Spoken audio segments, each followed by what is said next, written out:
Eh bien, monsieur, je vous en prie. Allez. Alors bonjour à tous, moi, je m'appelle Laurent Laxani, je suis inspecteur aux finances publiques. Alors quand on dit finances publiques, généralement pour vous c'est impôts. Si on refait la petite histoire, on fait partie du ministère des Finances publiques. Jusqu'à quelque temps, il y avait deux administrations qui étaient les impôts et le trésor. On a fusionné et maintenant on est tous finances publiques. Donc notre boulot consiste à gérer plus ou moins les budgets de l'État et des collectivités en faisant rentrer l'argent dans les caisses. Pour commencer, je vais vous faire passer un petit diapo sur les finances publiques, hein, sur le recrutement, les différentes possibilités au sein de notre administration. Et après, on vous présentera un petit peu plus en détail tous les trois notre parcours professionnel. Vous verrez que souvent on se dit oh, l'administration, c'est derrière un bureau, c'est chiant, c'est pénible. On a des métiers comme ça, hein, partout, mais on a des métiers qui peuvent être très attractifs et pas forcément derrière un bureau. Et on peut changer régulièrement de métier au sein de notre propre administration. Donc, les finances publiques, hein, notamment en matière de recrutement, sont énormément améliorées de ce côté-là. Et vous pouvez retrouver, hein, sur les réseaux sociaux traditionnels l'administration des finances publiques et notamment des sites, des podcasts sur le recrutement. Ce que je vais vous faire voir là, vous allez le retrouver aussi, le monsieur va le mettre sur sa chaîne, donc vous pourrez la voir et vous voyez maintenant, on s'est modernisé aussi, hein, aux finances publiques. Vous avez les QR codes, en les flashant, vous allez accéder directement sur les différents sites de recrutement, des choses comme ça. Donc, les finances publiques, c'est quoi? Donc, je vais vous faire une présentation des finances publiques, pourquoi nous rejoindre et comment nous rejoindre. Donc, les finances publiques, hein, vous avez trois axes sur les finances publiques. Hein. C'est une administration au cœur de l'État.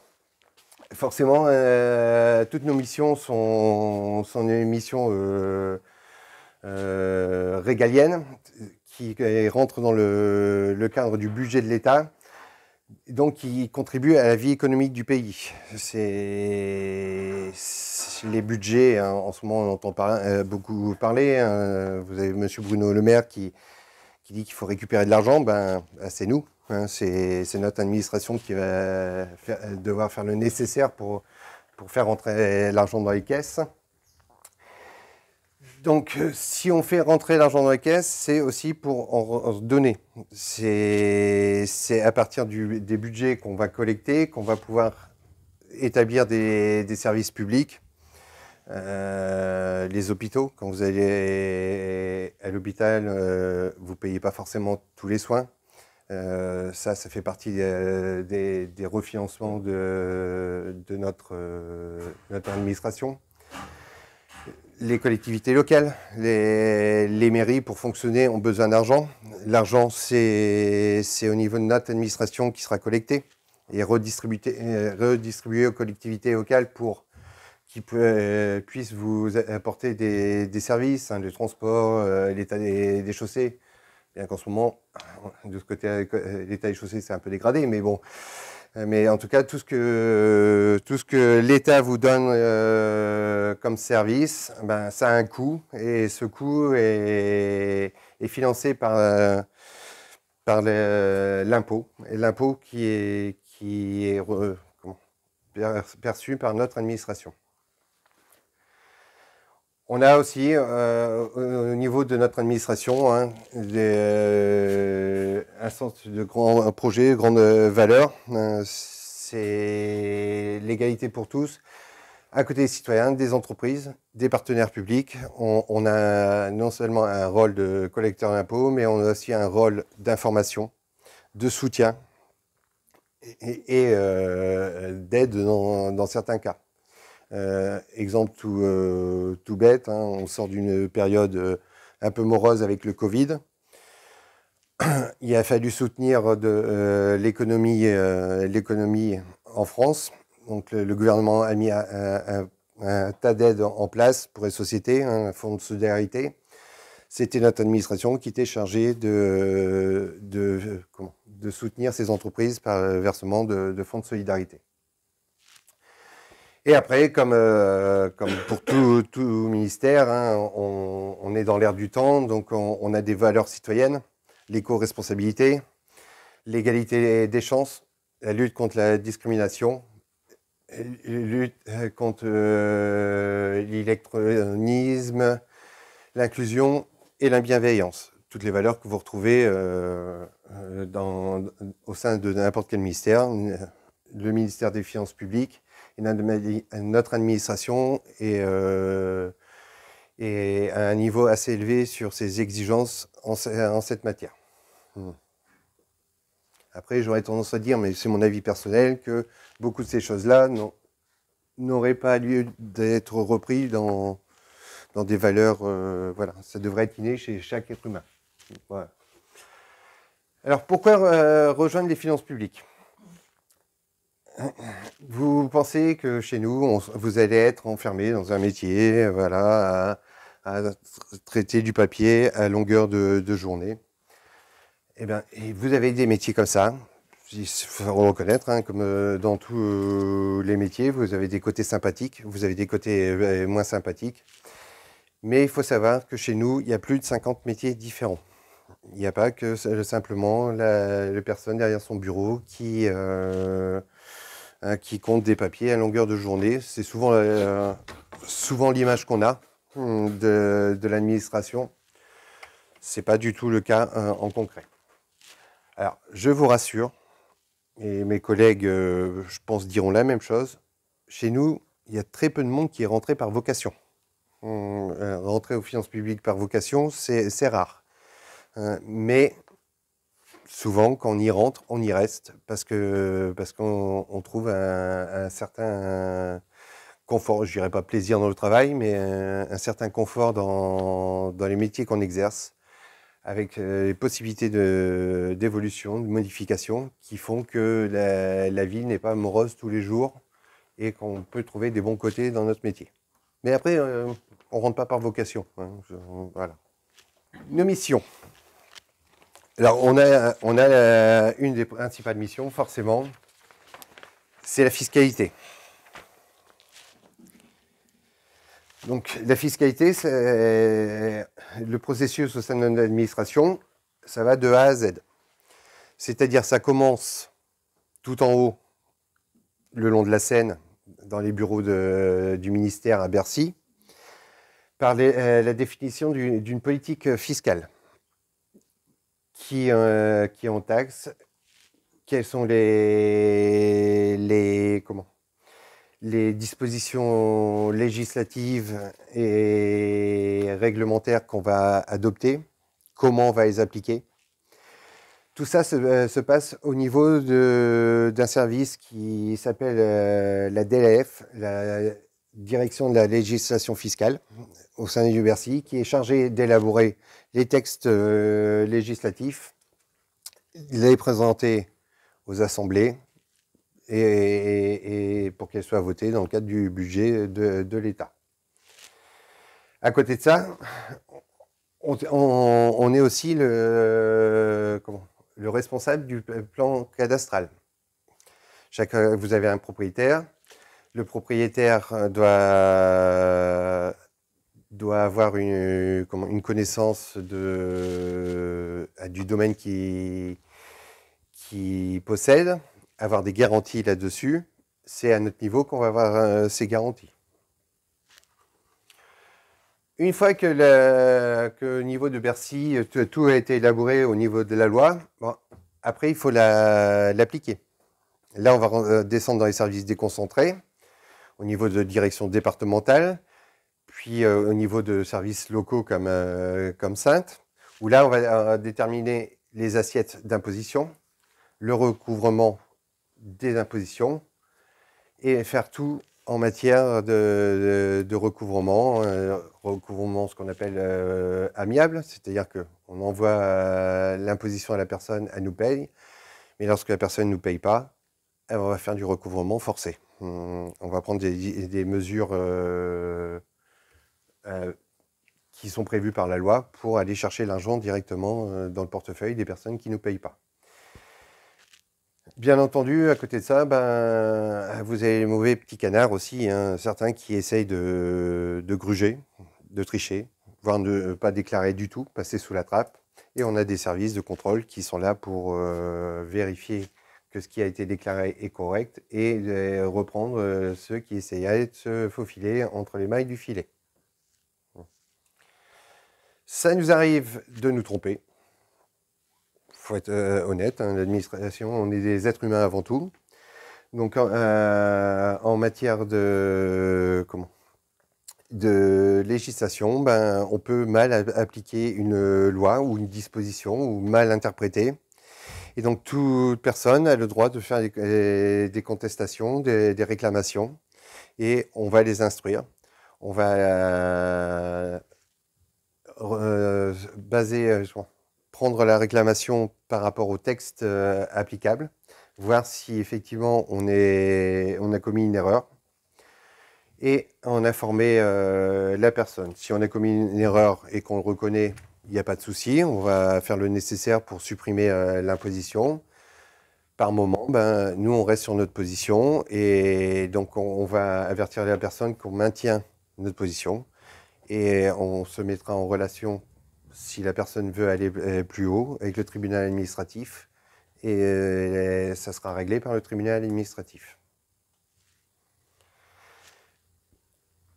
Pour éviter toute mésentente au niveau de l'application d'un texte, on a la possibilité aussi par certains services de garantir d'apporter une sécurité juridique aux personnes. C'est-à-dire qu'une personne qui a un texte et qui a du mal à en comprendre l'interprétation ou voir si ce texte peut être applicable à sa propre personne, hein, que ce soit un particulier, une société, elle a la possibilité de demander à l'administration une position précise par rapport à son cas particulier.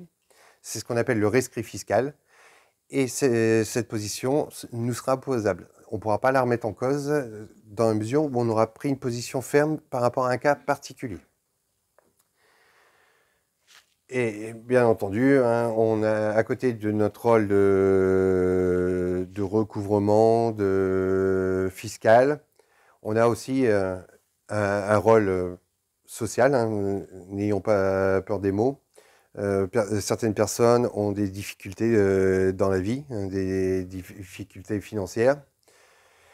On a la possibilité d'effectuer des plans de règlement pour échelonner les dettes des personnes en fonction de leur situation, voire dans certains cas d'effacer une partie de leurs dettes pour leur permettre de sortir la tête de l'eau. Alors nos missions ne s'arrêtent pas forcément aux frontières du pays. On est aussi présent sur la place européenne, voire internationale, avec des représentants fiscaux français dans certains pays. Donc, vous avez dans certains pays des représentants fiscaux qui sont là pour garantir le droit français, travailler sur des conventions internationales, parce que généralement, avec tous les pays, on a des conventions internationales qui permettent notamment d'éviter les doubles impositions. Vous prenez l'exemple d'une société française qui est en France. Elle va travailler dans un pays d'Afrique, on va dire au Maroc. Si le Maroc lui réclamait un impôt marocain et si en France on lui réclamait un impôt français, elle serait pénalisée par rapport aux entreprises. Donc dans chaque pays, il y a généralement des conventions internationales pour éviter justement ces phénomènes de double imposition selon les impôts, selon la nature de ce qui est réclamé. À côté de la mission fiscale, Nous avons aussi des missions de gestion publique. Au niveau, Au niveau de l'État, ben, l'État, c'est comme une entreprise, c'est comme vous, c'est comme n'importe qui. Elle tient un budget. Donc un budget, ça veut dire il y a des sous qui rentrent, il y a des sous qui sortent. Et de temps en temps, c'est bien de savoir où on en est. Parce qu'à la fin du mois, par moment, on peut avoir des surprises. Eh bien, l'État, c'est la même chose. L'État a des recettes, a des dépenses, et il est obligé de faire le point régulièrement là-dessus pour savoir où ça en est. Vous avez vu que là, les derniers points qu'on a faits ne sont pas terribles. Voilà. Et ça permet d'ajuster sa politique économique et notamment de voter les lois de finances qui est ultérieure. Donc on a une réglementation comptable. L'administration est comme les sociétés privées, a une comptabilité. Alors c'est pas les mêmes comptes, c'est pas la même nomenclature que la comptabilité privée, mais il y a une nomenclature comptabilité publique. On a des comptes de résultats, on a des comptes de produits, des comptes de charges, sur le même principe qu'une comptabilité privée. On gère aussi les comptabilités des collectivités territoriales. Vous pensez bien qu'un... Alors, je ne veux pas parler de Saintes, parce que Saintes est une grosse commune, donc en mairie, il y a du personnel, et ils ont des conseillers financiers, des choses comme ça, mais vous prenez le maire d'une petite commune.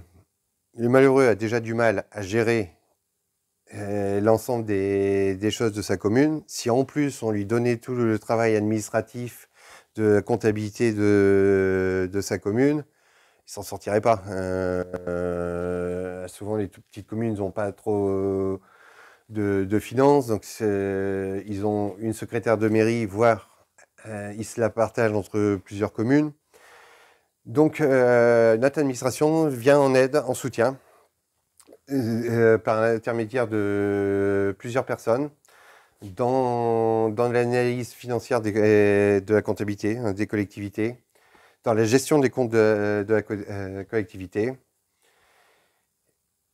Et ça va plus loin, on fait même aussi la même chose avec les entreprises, les petites entreprises en difficulté. On a des cellules qui sont là pour leur donner un coup de main, pour les aider pour passer leurs difficultés, parce qu'une grosse société, c'est pareil, elle aura un service comptable, elle aura tout ce qu'il faut. Mais vous prenez le petit artisan qui est dans la difficulté, il n'a pas forcément l'argent pour se payer un comptable, se payer des juristes. Donc, de ce côté-là, on aide aussi. Bien entendu, comme c'est nous qui tenons les cordons de la bourse, on est aussi le payeur de tous les fonctionnaires de France. C'est notre administration qui paye les fonctionnaires de France et aussi nos petits retraités. Une fois qu'on part à la retraite, un fonctionnaire qui part à la retraite, c'est l'administration des finances publiques qui se charge de sa retraite. Point qui est assez inconnu au niveau de notre administration, c'est aussi nous qui sommes chargés de la politique immobilière de l'État. C'est-à-dire que tout le patrimoine de l'État est géré par notre administration. C'est nous qui suivons le patrimoine de l'État. Donc c'est par nous que passeront les ventes, les achats et l'entretien du patrimoine de l'État.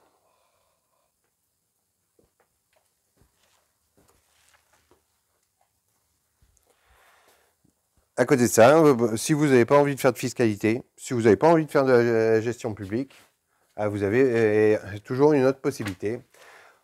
Vous avez tout ce qui est circuit RH. Forcément, comme on est une administration qui est assez grosse, on a un service RH conséquent avec le personnel propre au RH, mais aussi plein de services annexes, notamment le service des concours. Lorsqu'on recrute, nous, c'est par voie de concours. Alors, essentiellement, il y a d'autres possibilités d'entrée, mais c'est essentiellement par voie de concours. Et donc, il y a un service de recrutement et de concours. Tout au long de notre carrière, nous est proposé en interne des formations pour les acquis, on les a à l'entrée par l'intermédiaire d'une scolarité, mais les acquis, au bout d'un moment, il faut les remettre les remettre à niveau. Il y a des nouveautés qui arrivent régulièrement, faut se former là-dessus. Donc, on a un service de formation professionnelle au sein de notre administration et on se forme en local. Donc, une fois que vous êtes chez nous, vous pouvez postuler à des stages pour vous perfectionner dans tel ou tel domaine. Et il n'y a aucun problème, il y a énormément de stages proposés. On a aussi sur les missions plus modernes, transformation numérique de l'État. On essaye d'être de moins en moins papier, d'être de plus en plus moderne. Et donc, ça nécessite forcément du personnel qualifié en matière, dans tout ce qui est informatique. On a des services spécialisés avec des recrutements d'informaticiens, où là, les personnes, la fiscalité, ils ne connaissent presque pas, puisque eux, leur métier, c'est l'informatique. Voilà. En gros, c'est au niveau du territoire, c'est 4900 services fiscaux différents qui sont sur l'ensemble du territoire français.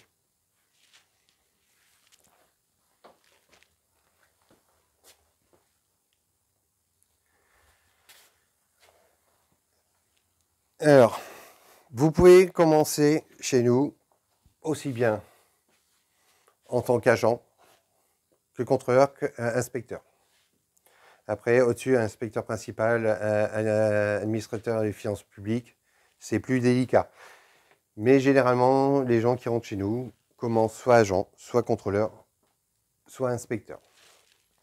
Quel que soit le grade à laquelle vous rentrez, vous pouvez prétendre à passer en interne au bout de 4 ans, généralement 4 ou 5 ans, le concours du grade supérieur. Alors, vous avez les rémunérations. Donc, en gros, un inspecteur, c'est 2200 € par mois. En tant que contrôleur, c'est 1900 et en tant qu'agent, 1700. On est sur une rémunération au niveau des finances publiques. On est sur une rémunération qui est basée sur une partie fixe, le salaire. Mais quelle que soit l'affectation, on a encore énormément de primes dans notre métier. Donc, se baser sur un salaire net, au départ, c'est compliqué. Parce que d'un service à l'autre, vous n'avez pas forcément les mêmes rémunérations, parce que d'un service à l'autre, il y a certaines primes que vous n'avez pas. Là, on est tous les deux inspecteurs dans un service différent. On n'a pas du tout, on n'a pas certainement pas la même, pas du tout. Il n'y a pas les écarts de 2000 € non plus, hein, mais on n'a pas la même rémunération parce qu'on n'est pas dans le même service. Donc, basez-vous à titre d'information hein, sur cette diapo, mais elle n'est pas à prendre au pied de la lettre. Ça dépend de l'ancienneté. Ça dépend de où vous travaillez et puis de la région où vous travaillez.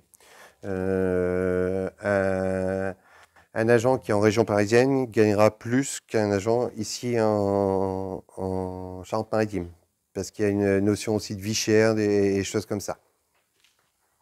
Les finances publiques, vous pouvez rentrer, le plus gros des recrutements, c'est par voie de concours. Tous les ans, il y a un concours qui est externe, qui est organisé pour les niveaux d'agents. Alors, agent, c'est un peu particulier parce que maintenant, c'est agent administration des finances publiques. Vous ne savez pas si vous serez, une fois que vous aurez le concours, si vous serez aux finances publiques ou si vous serez à la douane, parce que c'est un concours commun maintenant sur les cadres C. Donc c'est par concours, donc vous avez agent, vous avez contrôleur des finances publiques, où là c'est spécial administration des finances publiques, et vous avez concours d'inspecteur des finances publiques. Vous avez certains concours aussi qui sont ouverts avec des spécialités un peu particulières. Ce que je vous disais tout à l'heure, il y a certaines personnes qui, les impôts, ne connaissent presque pas, mais ils sont très bons en informatique. Eux vont passer des concours spécifiques où on va leur demander sur le concours des compétences informatiques, puisque ce sera leur cœur de métier. Donc là, les chiffres sont un peu vieux. En 2019, 2768 postes étaient offerts par voie de concours. Alors, c'est les années... alors, je ne sais pas si ça a encore perduré, mais ces 2-3 dernières années, on avait beaucoup de départs à la retraite chez nous, donc il a fallu avoir des gros recrutements. Donc, on a eu des gros contingents de recrutement par voie de concours. On en parlait même tout à l'heure. Cette année, ils ont pris tous les candidats sur la liste principale. Il y a toujours une liste complémentaire. Et ils ont pris tous les candidats sur la liste complémentaire. Voilà. Donc en ce moment, c'est des gros recrutements. Voilà. Après, certaines autres possibilités de rentrer chez nous. On a des contractuels. Ça se développe chez nous. Des postes qui ne sont pas pourvus, on a la possibilité de prendre des contractuels. Alors, le bémol, c'est que les contractuels, ce n'est pas des durées indéterminées. C'est généralement des contractuels soit d'1 an, soit de 3 ans.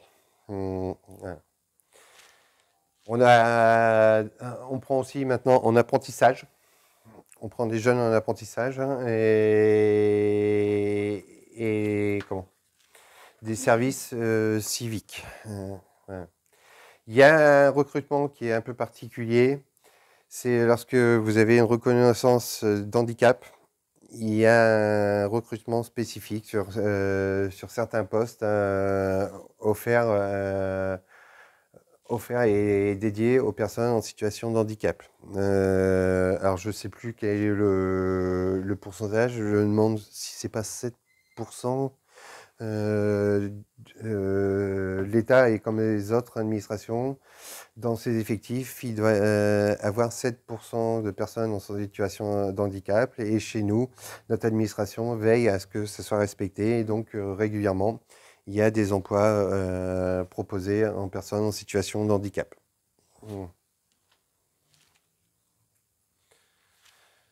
Les contrats PAC, vous en avez aussi. Alors, les contrats PAC, ce sont, je ne sais pas si vous connaissez, mais généralement, ce sont dans les zones un peu compliquées. Moi, ça fait très peu de temps que je suis en Charente-Maritime, ça fait que 3-4 ans. J'ai passé pratiquement l'essentiel de ma carrière dans Seine-Saint-Denis, en 93. Et là, effectivement, on avait, comme c'était un taux de chômage énorme avec le phénomène des cités, on avait des recrutements de personnes spécialement issues des milieux défavorisés des cités, des emplois PAC. Je voudrais savoir pour les personnes en situation de handicap, si les métiers proposés, il faut passer le concours aussi? Alors, pas forcément. Pas forcément. C'est un recrutement sur entretien. Sur entretien. Alors, il n'y a pas forcément le concours à passer, mais il peut y avoir une scolarité derrière quand même à faire. Dans mon service, on a une personne qui va arriver là. Elle arrive dans 15 jours, oui. Elle est actuellement en scolarité. C'est une personne qu'on a recrutée l'année dernière en situation de handicap, donc pas par voie de concours, par voie d'entretien. Mais pour résumer, les agents C ont une petite formation à faire qui n'est pas très longue. Les agents B, donc les contrôleurs, et les agents A, les inspecteurs, eux ont une scolarité qui, si je résume, d'une année à faire en école des finances publiques. Et donc la personne a été recrutée par entretien, mais par contre derrière, elle a quand même intégré l'école. Voilà, donc il n'y a pas forcément un concours, mais derrière, il faut savoir qu'il y a quand même une scolarité. Alors l'école, il y en a un peu partout. Il y en a une à Lyon, une à Clermont-Ferrand, une à Noisiel en région parisienne.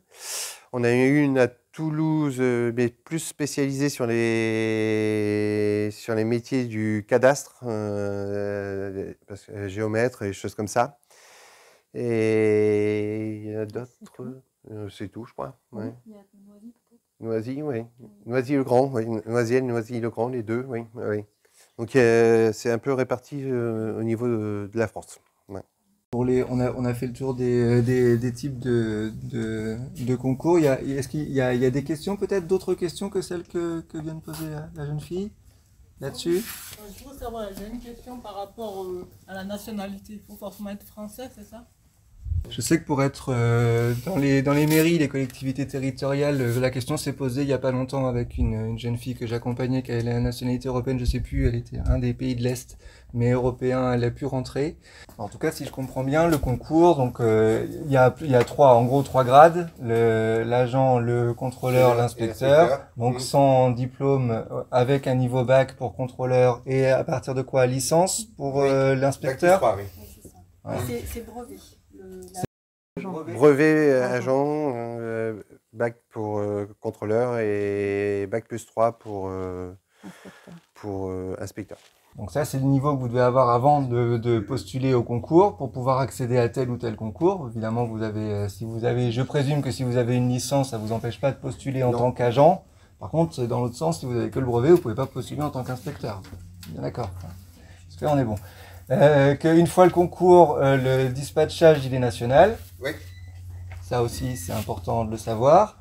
Et que même si on est recruté sans concours en externe, donc avec un entretien, il peut y avoir à partir du niveau bac, donc puisque vous m'avez dit que c'est que pour les contrôleurs, une formation qui a un certain temps, qui elle aussi demande un petit peu de mobilité sur un certain temps. Tout à fait. Qui est aménagée, je présume, par l'administration. Ah oui, c'est ce qui a été fixé par l'administration. Et on est payé pendant la scolarité. Ah oui, c'est une scolarité payée par contre. Hein, voilà. Ouais. Et donc les entretiens, les recrutements généralement autre que par voie de concours se font généralement en local. C'est-à-dire que si vous êtes recruté par la Charente-Maritime, c'est pour un poste en Charente-Maritime. Les recrutements en concours, c'est un recrutement national. C'est-à-dire que vous allez passer votre concours et en fonction de votre rang de classement au concours maintenant, vous choisirez une affectation en fonction des postes qui sont offerts. Donc, les postes, vous en avez dans toute la France. Donc, mais ce n'est pas forcément pour autant que vous en aurez un en Charente-Maritime, à Saintes. Voilà. C'est la seule chose. Après, on est dans une administration qui nous permet de bouger. C'est-à-dire que vous n'êtes pas, une fois que vous êtes affecté dans un service, vous avez un laps de temps de 2 ans où vous êtes maintenu sur ce poste. Au bout de 2 ans, vous pouvez faire votre mutation au niveau national. C'est-à-dire que si vous voulez faire le Tour de France, vous pouvez. Vous êtes affecté à Lille, 2 ans après, vous demandez Marseille, 4 ans après, vous demandez Lyon, 6 ans après, vous demandez La Rochelle. Vous êtes tout à fait libre de faire. On a la chance d'être une administration où il y a une mobilité. On n'est pas figé dans notre affectation du départ. On peut très bien bouger d'un département à l'autre. Au niveau d'un département, vous pouvez aussi changer parce qu'il y a un mouvement national. Tous les ans, il y a un mouvement national. Et après, il y a un mouvement local au niveau du département. Dans le département, on peut bouger aussi. Vous pouvez changer de métier comme vous voulez chez nous. Janie vous présentera son parcours. Moi, je vais vous le présenter aussi. On n'a pas commencé sur les postes qu'on avait. On a changé. Voilà. On a la possibilité de changer. Oui. Dans le recrutement, Oui. est-ce qu'il y a possibilité possibilité aussi d'avoir un mi-temps, un temps partiel, ou c'est toujours que des temps pleins, 35 heures? Alors, le recrutement, lui, c'est pour un temps plein. Mais après, comme dans tout métier, il y a la possibilité de demander un temps partiel. C'est l'âge maximum pour le concours? Il n'y a pas d'âge maximum? Je crois qu'il n'y en a plus. Il n'y en a plus. Mm. Non, il n'y en a plus. C'est un concours en plusieurs parties, des chiffres? Tout dépend du grade. Les épreuves ne sont pas les mêmes en fonction du grade souhaité. Dans tous les cas, maintenant, y compris, alors ça n'existait pas pour agent, mais maintenant, même pour agent, il y a un petit entretien oral.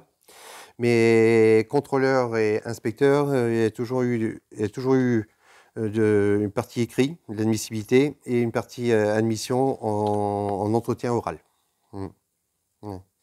Et pour agent, ça n'existait pas, et ils l'ont mis en place, il y a un entretien oral aussi. Il y a plusieurs dates dans l'année pour passer le concours? Non, le concours, il n'y a qu'une session par an. Oui, oui, oui.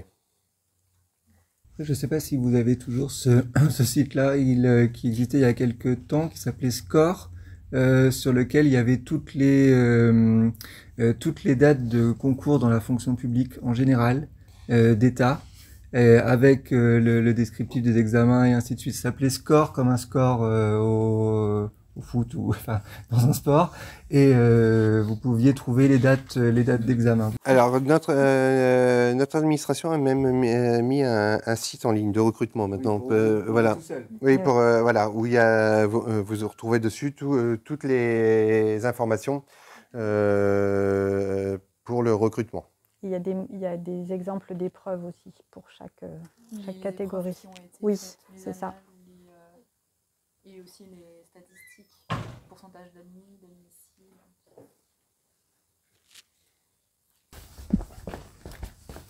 Oui. Et donc vous dites que vous avez plus de 50 métiers différents, et à chaque fois c'est les mêmes concours. Pour agent, c'est le même concours pour les 50 postes différents. Oui, parce que au niveau du concours, c'est la même chose. Mais dès qu'on rentre en scolarité, la scolarité généralement est divisée en plusieurs étapes. On a ce qu'on appelle le tronc commun, où là on fait, pour moi personnellement, mais ça ne regarde que moi, c'est le côté rébarbatif. C'est le but de l'État, les règles fiscales, voilà, c'est les grandes lignes, voilà, de l'économie française, voilà, les grandes lignes. Et au bout de quelques mois, on passe sur des spécialisations en fonction des métiers. Si on est affecté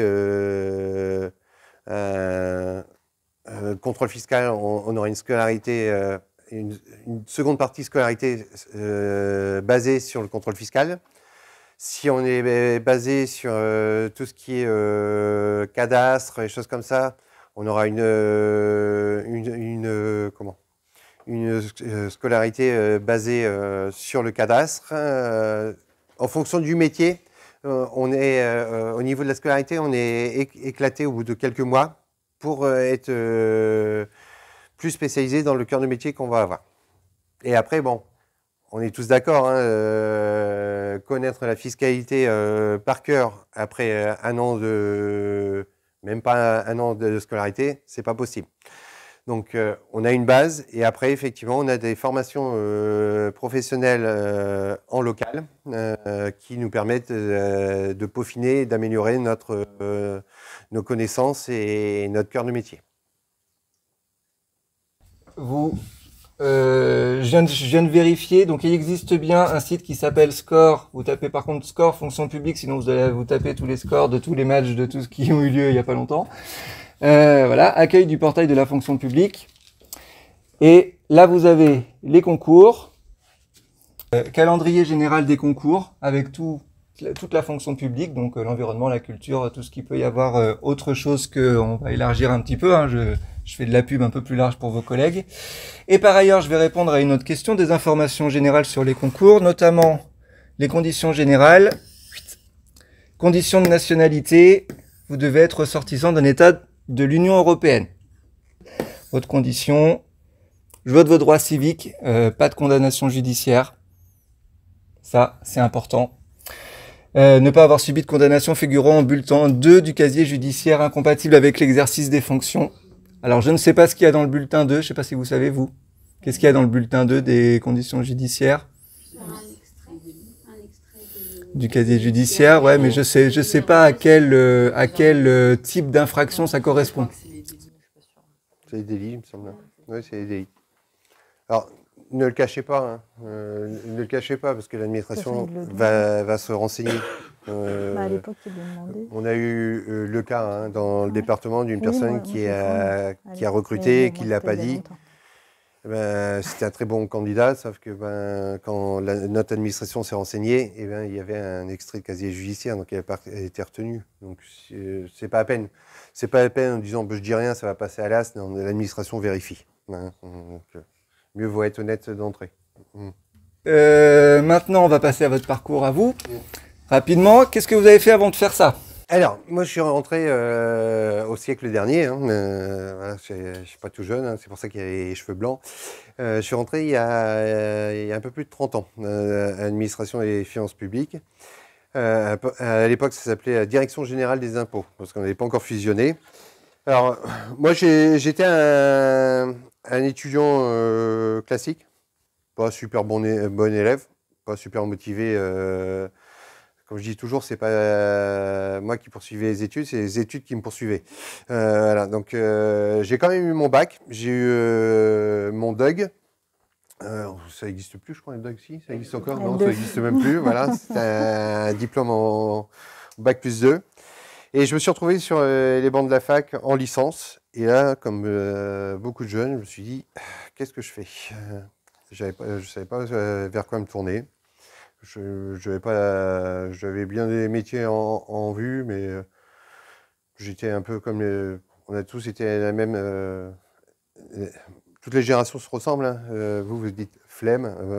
Moi, c'était pareil, c'était flemme. Les concours, ouais, j'avais des métiers. Je voulais être policier, mais il fallait bien préparer le concours. Il y avait du sport.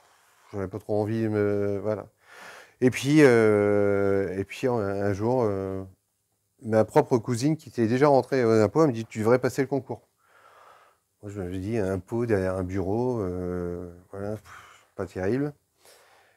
Pour lui faire plaisir, je l'ai passé et je l'ai eu. Et là, vous avez 48 heures à cogiter. Vous êtes sur les bancs de la fac à ne pas savoir ce que vous allez faire de l'avenir. Et là, on vous offre un boulot, certes agent, mais un boulot assuré. Puis au bout de 48 heures, je me suis dit, voilà, je ne sais pas ce que je veux faire, je rentre comme agent. Donc j'ai été dans un premier temps, j'ai eu, pareil, au rang de classement, j'étais pas forcément dans les meilleurs, hein, j'étais assez loin au classement d'agent.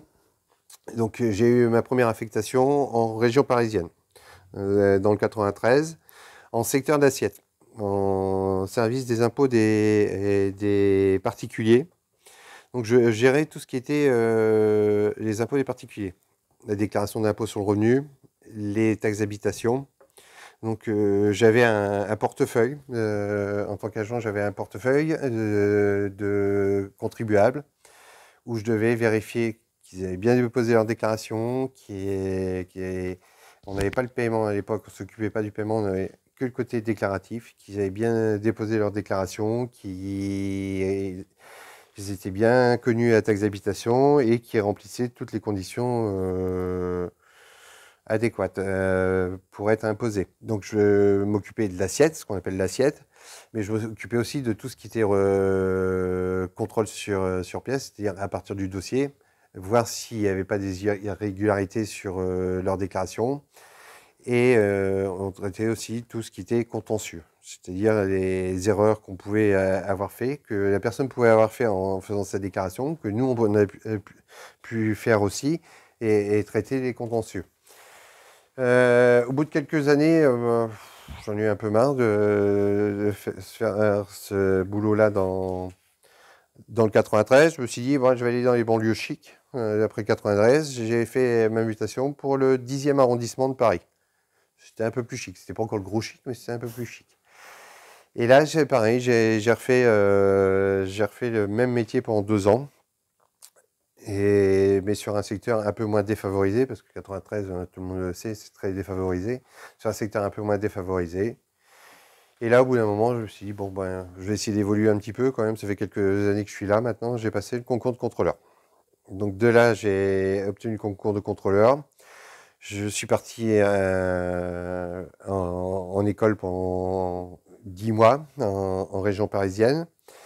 Et en sortant, je me suis dit, ben, tant qu'à faire, passage de grade supérieur, ben, changement de carrière. Je quitte tout ce qui est fiscalité des particuliers pour me tourner vers la fiscalité des entreprises. Et donc là, j'ai intégré un service d'impôt des entreprises où là, on gère tout ce qui est impôt propre aux entreprises. Les déclarations de résultats, hein, en gros, c'est un bilan comptable de l'entreprise avec quelques améliorations qui sont obligés de nous déposer tous les ans. Tout ce qui est TVA, tout ce qui est imposition liée aux entreprises. Je fais très peu de contrôle parce qu'il y a d'autres services qui se chargent du contrôle, mais je fais de la gestion. J'ai fait de la gestion courante des événements, du recouvrement classique pour les entreprises qui ne payaient pas avec des mesures de recouvrement forcé.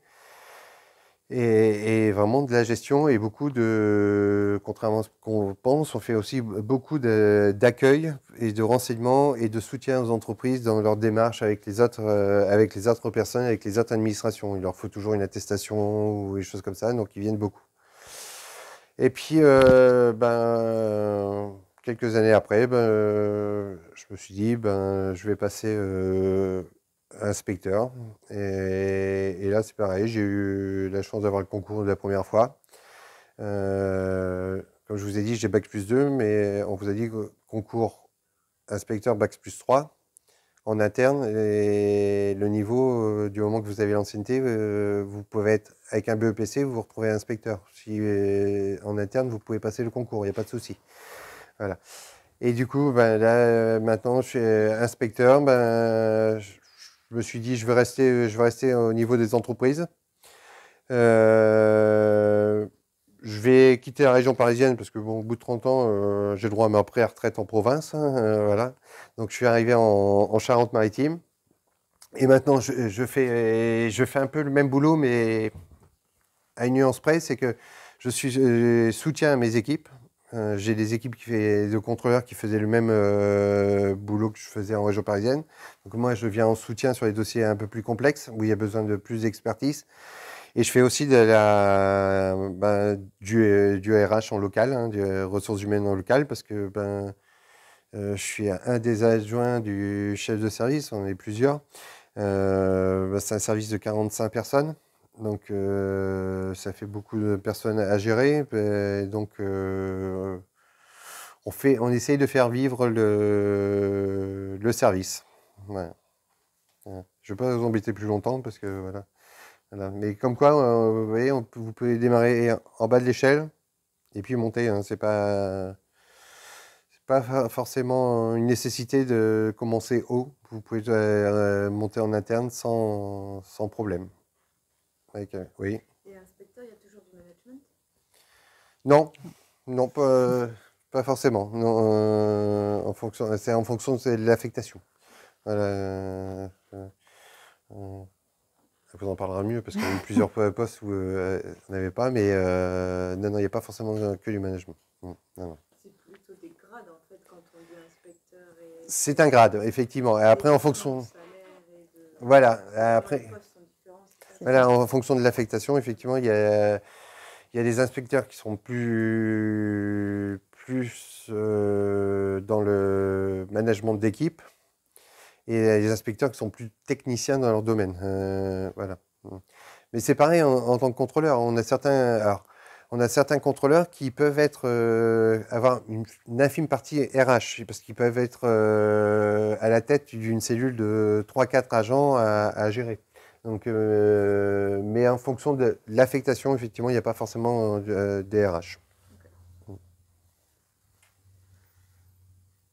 Bon, une question sur monsieur. On va vous laisser développer. développer votre parcours. Je vais faire plus court. Donc, moi, je suis Janine Siboni. Donc, je suis rentrée aux impôts en 98 en tant que contrôleur. Donc, j'ai passé une année à l'école des impôts à Clermont-Ferrand. Et donc, après, j'ai été affectée en région parisienne. D'abord, j'ai fait un petit peu de recouvrement au niveau des professionnels pendant 2 ans. Ensuite, j'ai travaillé. Donc, à chaque fois, c'est moi qui ai demandé à changer parce que, voilà, en région parisienne, c'est très très facile de changer. Il y a beaucoup de postes, beaucoup de sites, beaucoup plus qu'en province, forcément. Donc, ensuite, j'avais travaillé une année en cellule taxe professionnelle, donc c'est une taxe qui n'existe plus. Et ensuite, une année en fiscalité des entreprises.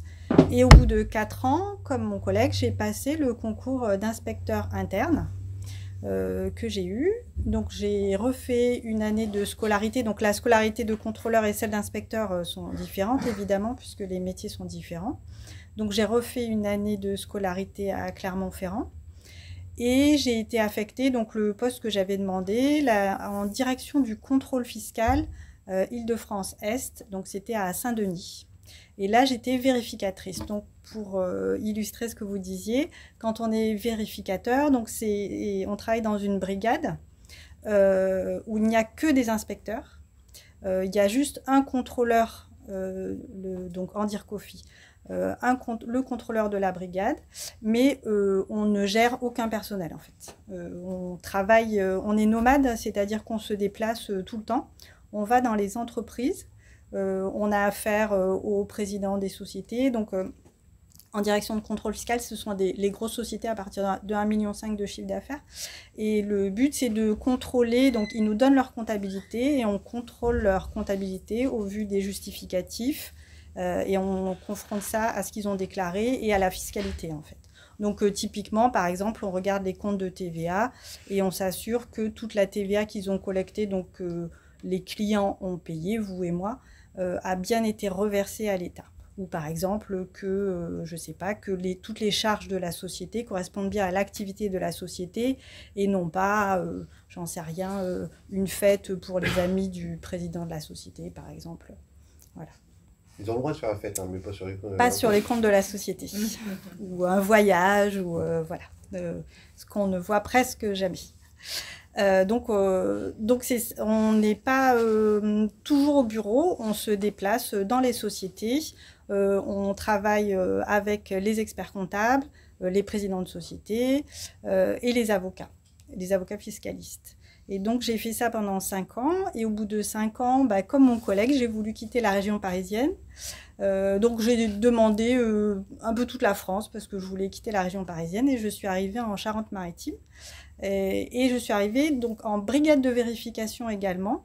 Je faisais la même chose, mais dans des plus petites sociétés et entreprises individuelles. Donc, je me déplaçais aussi bien dans une société qui faisait 1 million de chiffre d'affaires que chez le petit auto-entrepreneur, un plombier ou n'importe quelle petite société. Et j'ai fait ça donc, pendant 19 ans en tout. Donc voilà, pendant toutes ces années, je n'ai géré aucun personnel à part moi-même.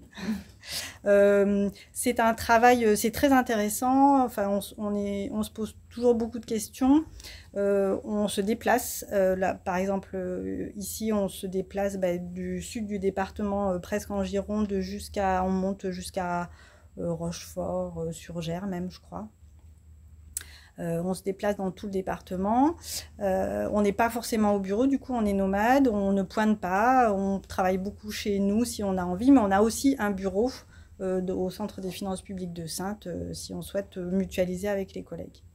Et donc au bout de 19 ans de ce travail, j'ai voulu changer pour le coup pour faire de l'encadrement.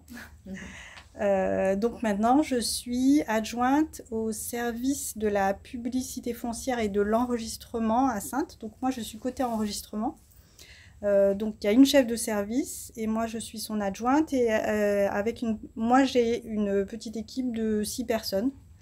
Et donc, c'est un métier aussi très intéressant, mais complètement différent. Et donc, pour illustrer ce qu'on disait tout à l'heure, c'était un métier que je ne connaissais pas du tout, puisque ça n'avait plus rien à voir avec ce que je faisais avant. Et donc, j'ai eu des formations, plusieurs stages, j'en ai fait 4 en tout, 4 stages, ça allait de 2 à 5 jours à chaque fois. Donc ça a été sur Bordeaux ou Nantes, et à chaque fois on nous envoie en formation, et bien sûr enfin, aux frais de l'administration, hein, c'est pour le travail. Donc, et donc je fais ça depuis le mois de septembre, et je fais à la fois du technique.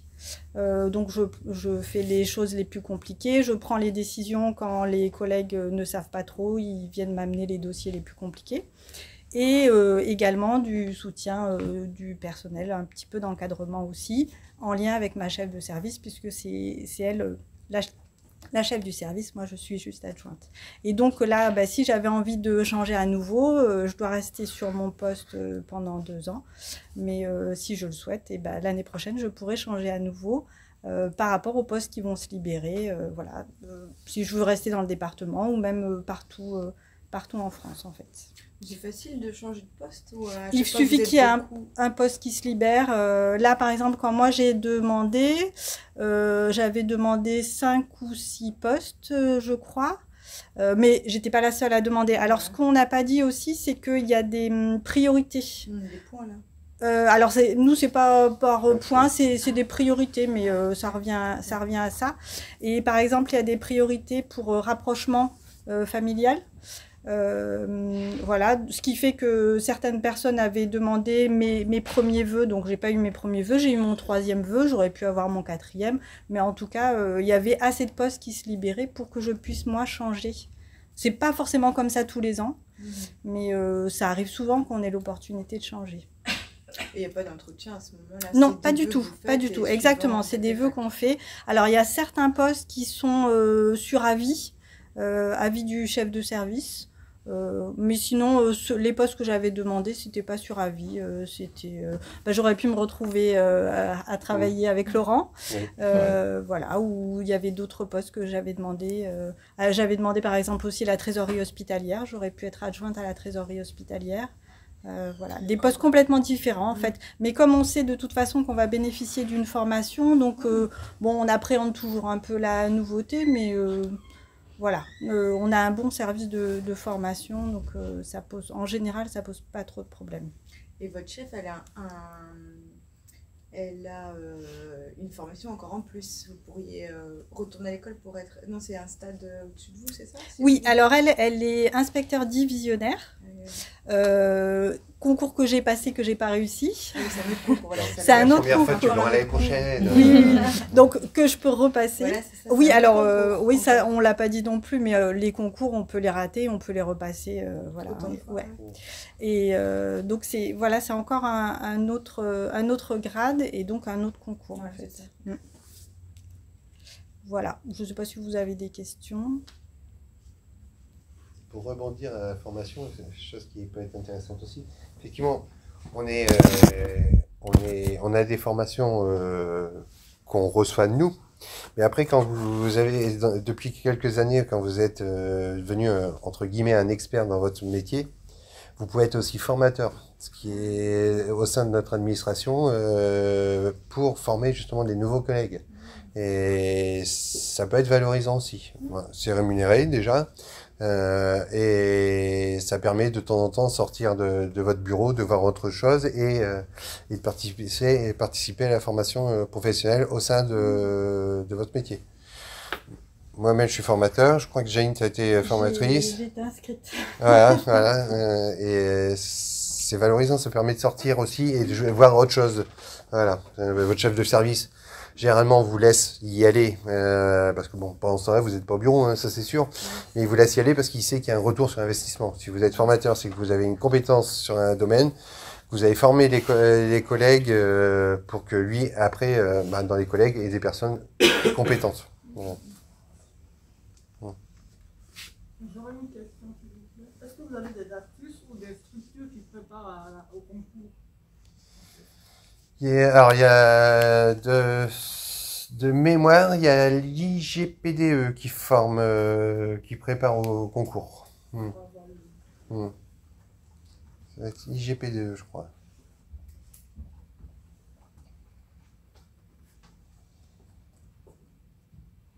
Effectivement. Ouais.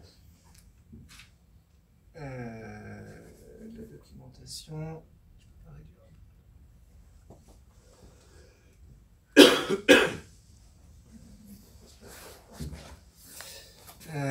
IGPDE, connectez-vous à la plateforme de formation. Colloque en pratique. Faudra fouiller. Ouais, dans l'IGPDE, il prépare nos concours. Et les tarifs, donc ça doit être payant du coup. Ça doit être payant. Ça ne doit pas être excessif. Il me semble comme ça fait partie d'un ministère, je suis pas sûr que ce soit excessif. Et il ne forme pas forcément qu'à notre concours, qu'à notre administration. Il doit former à plusieurs concours. Bon, ça c'est le centre physique. Bon.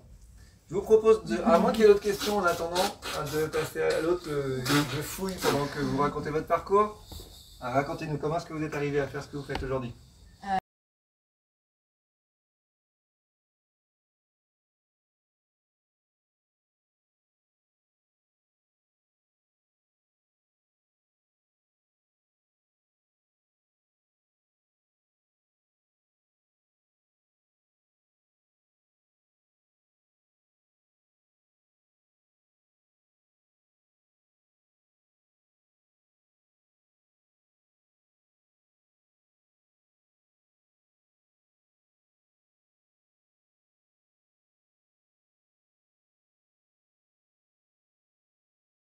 Alors bonjour, je vais d'abord me présenter.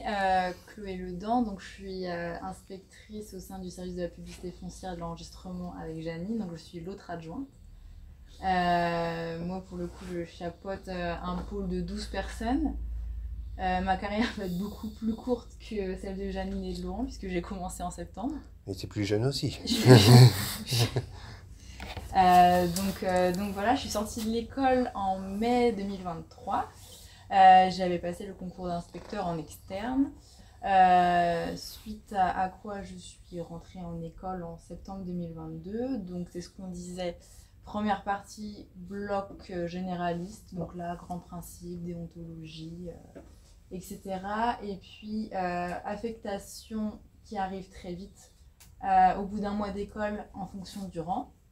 Donc là en sortie d'école j'ai réussi à avoir la Charente-Maritime, ce qui est plutôt cool. Donc c'est pas forcément en région parisienne en sortie d'école.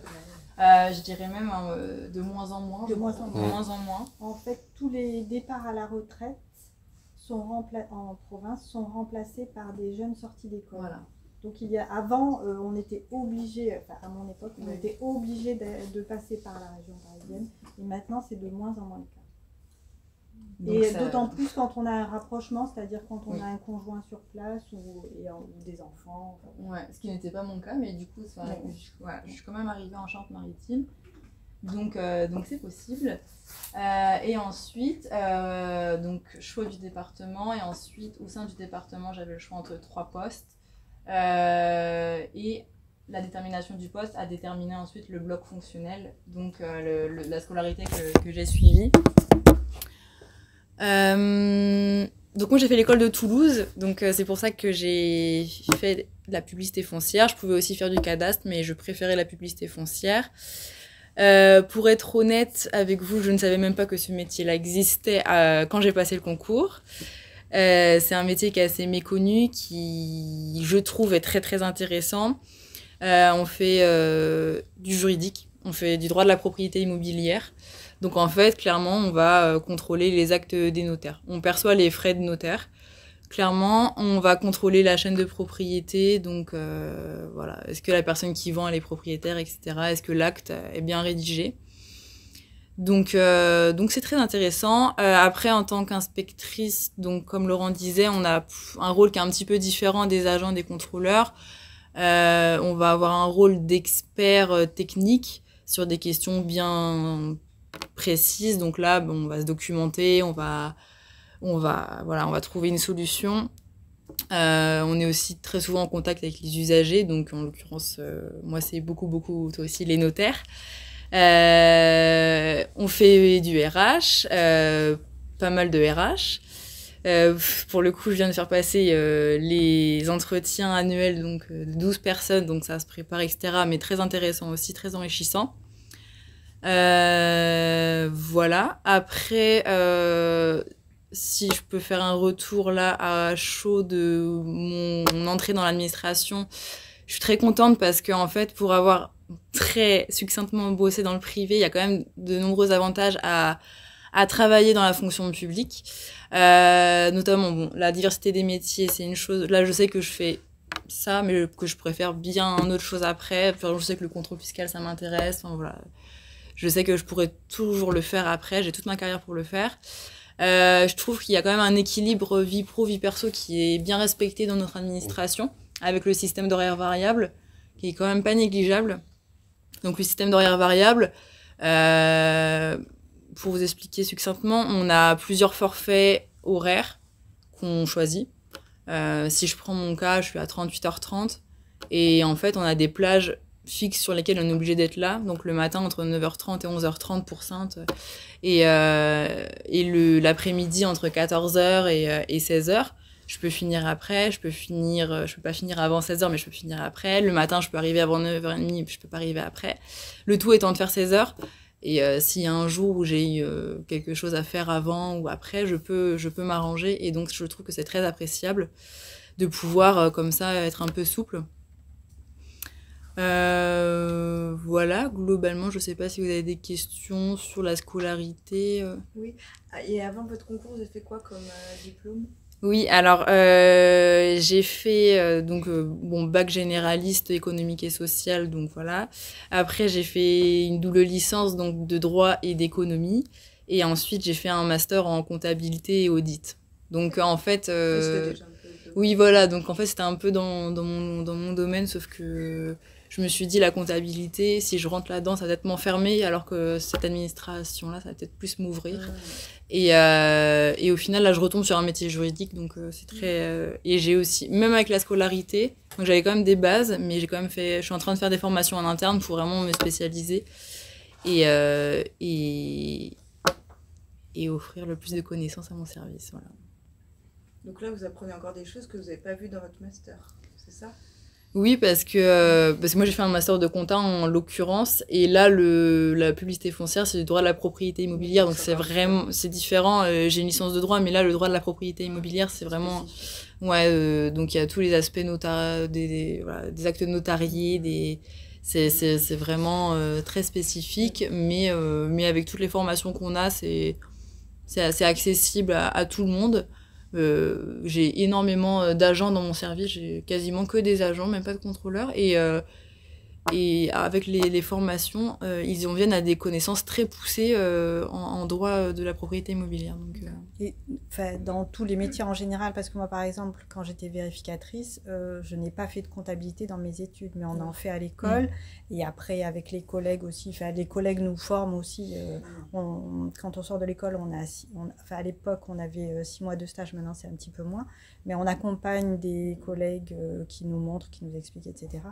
Et donc au final, je ne sais pas si c'est très présomptueux de dire que je pourrais tenir une comptabilité comme je les voyais, mais au bout d'un certain temps, on maîtrise, quand bien même ça n'a rien à voir avec ce qu'on a fait comme étude.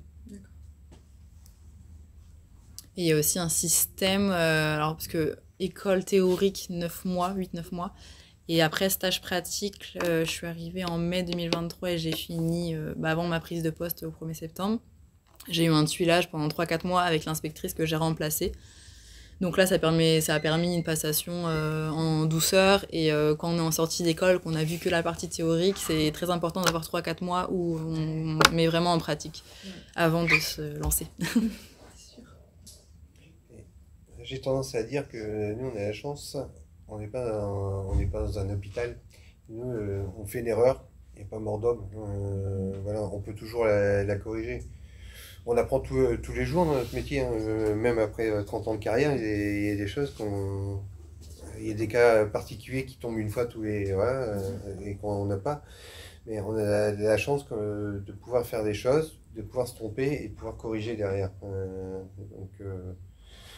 L'idéal, c'est effectivement, comme Chloé a eu, un tuilage. Mais par moment, vous n'avez pas le choix. Vous arrivez, la personne qui était sur le poste est partie.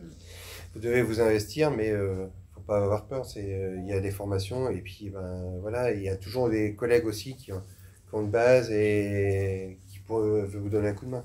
Vous n'êtes jamais seul. Une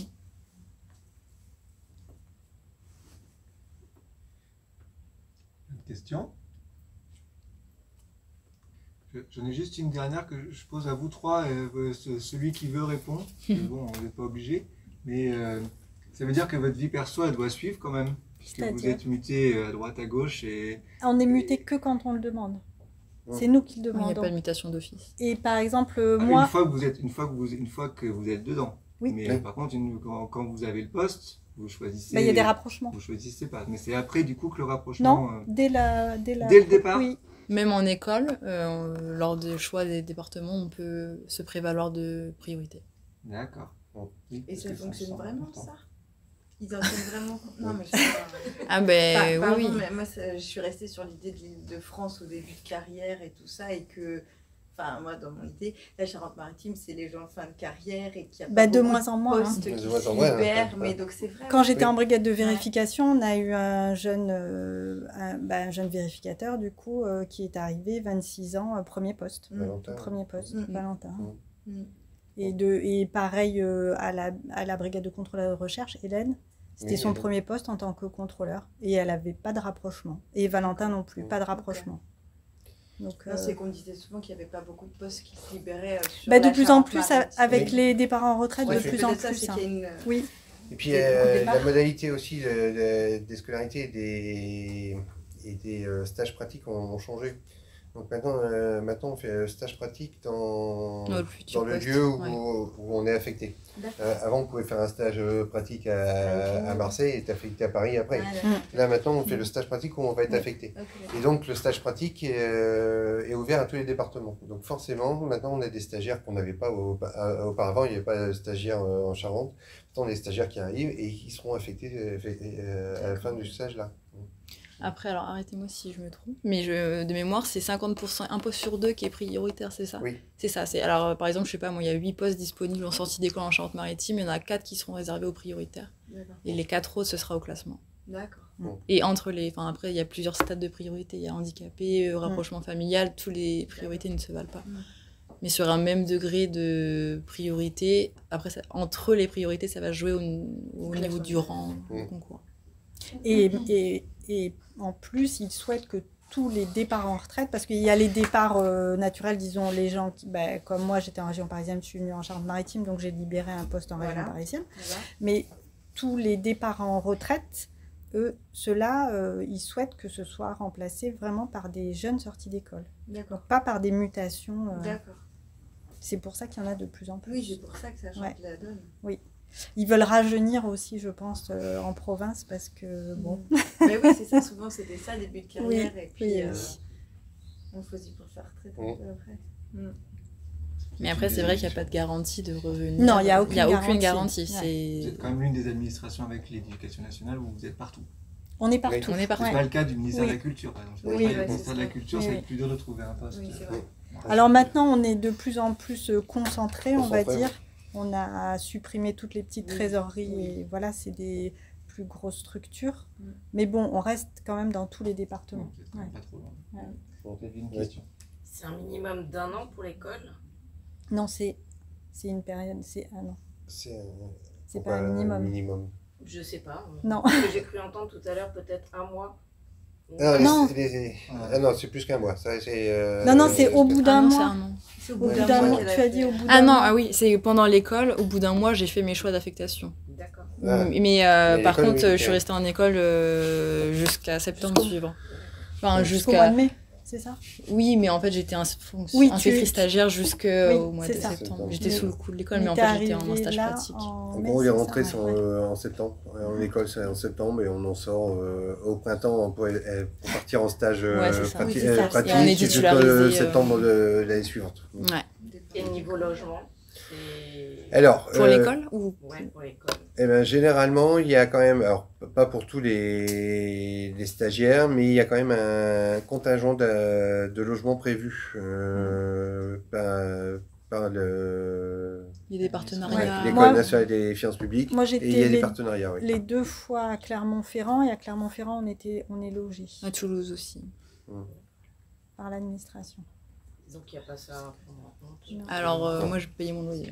Oui, enfin, on paye un loyer, mais on Mais, est logé. C'est pas le même montant qu'on paye un loyer. Ça doit être, C'est un je- loyer avantagé ou pas? Oh, c'était... Je sais plus. Je connais pas le marché de l'immobilier sur Je me Toulouse, rappelle mais... c'est une résidence, c'était une résidence des impôts, donc oui, ça devait pas être très très élevé. Après, je n'ai pas souvenir de ce que je payais, mais... Ouais, moi, en fait, c'était le montant de mon indemnité de stage. Enfin, quand t'es stagiaire, t'as une indemnité de stage et ça couvrait, en fait. C'était, je sais pas s'ils ont fait. D'accord, ouais. Je sais plus.